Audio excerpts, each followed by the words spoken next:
Всем здравствуйте, мои дорогие. В ночь на 14 января в Харькове мощным порывом ветра разорвало флаг Украины надвое. И до сих пор не утихают обсуждения этого события. Ну, как бы многие считают, что это какое-то знамение. Наверное, уже много записано видео по этой теме, в том числе и гаданий, но люди все равно спрашивают. Поэтому сегодня я попробую ответить по-своему. То, что я увижу, то, что я сейчас смогу вам объяснить, что это было. Тем более понимаем, что это было в ночь под Старый Новый год, когда очень многие гадают, загадывают желания, и считается, что эти предсказания очень точные. Смотрите, скорее всего, да, это было какое-то знамение, но оно имеет все-таки благоприятный характер в плане того, чтобы укрепить веру людей. То есть здесь намечаются изменения, кардинальные, очень серьезные, и люди должны понимать, что вот нельзя находиться в постоянном таком ощущении уныния и ожидания беды. Это очень вредно, это истощает нервную систему, это вообще никоим образом не может способствовать какому-то улучшению. Когда люди настроены пессимистично, то это всегда вредно для всех и для страны в том же числе, в общем. Поэтому смотрите, вот такое знамение знаковое, энергии не хватает у людей. Вот поэтому уже проявляются и такие события. Веры мало. То, что крест упал. Люди должны быть сильнее, вот, укреплять себя. Возможны трудности, да. Это тоже предупреждение того, что не пугайтесь, не отчаивайтесь. Даже если внезапно будет что-то очень угрожающее и, может быть, такое даже уже предчувствие каких-то страшных событий, это всего лишь навсего угроза. Угроза военных действий.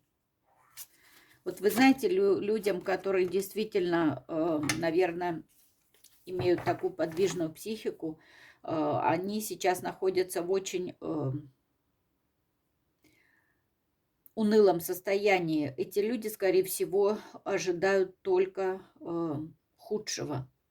Потому что, ну, если еще очень много проблем, да еще человек неустойчиво чувствует себя в плане того, что вот у него есть убеждение, твердая вера в то, что делается все всегда к лучшему, это очень сложно.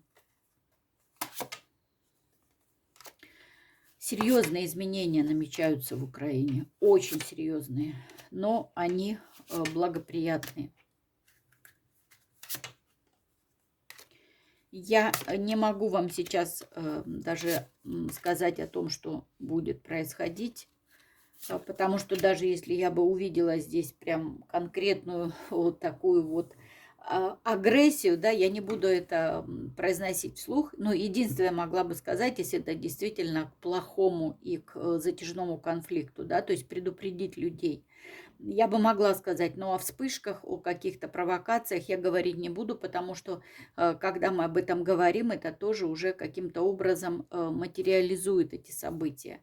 Эти события закрыты очень положительными и качественными картами, которые показывают, что, в общем-то, все урегулируется, все уладится. Это все происходит только для того и попускается, чтобы наконец-таки установить уже более какой-то благоприятный период жизни в Украине, потому что назрели перемены, и очень они будут кардинально изменять не только вот все происходящее в стране, но и настроение людей. По-другому быть не может. То есть здесь перемены, они очень серьезные. И они будут качественными. Поэтому не пугайтесь, потому что есть здесь карта угрозы. Есть, может быть, такие имперские настроения, когда тут будут друг друга провоцировать и к чему-то, может быть, призывать. Но на самом деле вы видите, что дальше угроз, дальше, может быть, какого-то желания ничего дальше не пойдет. То есть это будет остановлено. Что сейчас нужно, да? То есть укреплять веру. Крепкая вера, надежда, молитва – это то оружие, которое дает пережить все сложности. Вот вспышка такого гнева и даже страха, она произойдет. И как всегда вы видите, что виной всему деньги, власть, все то, что всегда провоцируют военные конфликты. Всегда за какими-то призывами, даже очень такими высоконравственными, в основном стоят люди, которые имеют какую-то определенную цель и свои собственные интересы. То есть вот какая-то такая вспышка, она будет. Но закончится все благоприятно. Не пугайтесь. Эти все знаки, знамения, предупреждения для того, чтобы люди перестали бояться. Потому что вот этой энергией страха всегда питаются темные силы. Там, где люди смеются, ну, вы помните даже, да, что люди об этом, о чем-то таком подозревали, потому что даже во время чумы пытались отгонять вот от себя эту болезнь, этот ужас смехом, радостью. Ну, там пирушки какие-то были, да, мы не будем никого к этому призывать. Это все-таки средневековье. Я говорю о радости и об уверенности, в первую очередь, духовной брони, силы, потому что она у нас есть, у всех у нас. Разрушается это всегда все изнутри. Когда люди нравственно неустойчивы, они подвержены всякого рода болезням. Поэтому будьте сильнее, укрепляйте свою веру, надежду, любовь.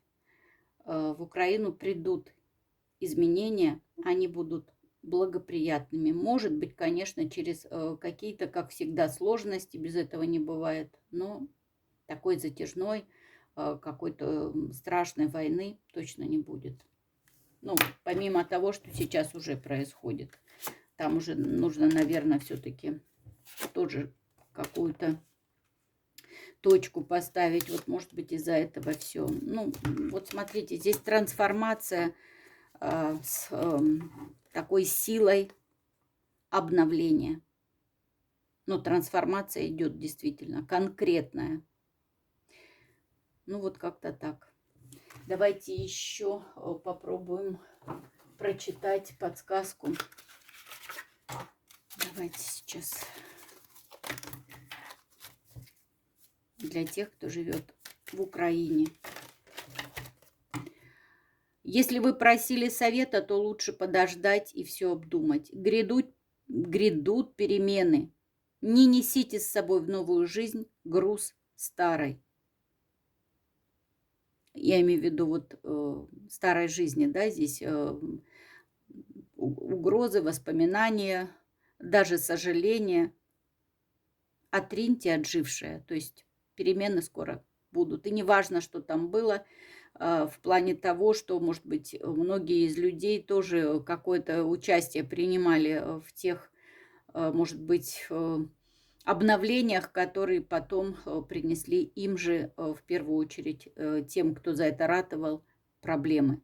Неважно, люди всегда хотят лучшего. Не всегда они понимают, есть провокаторы, есть те, кто специально вводит людей в заблуждение. Но самое главное то, что все к лучшему. Всего вам доброго.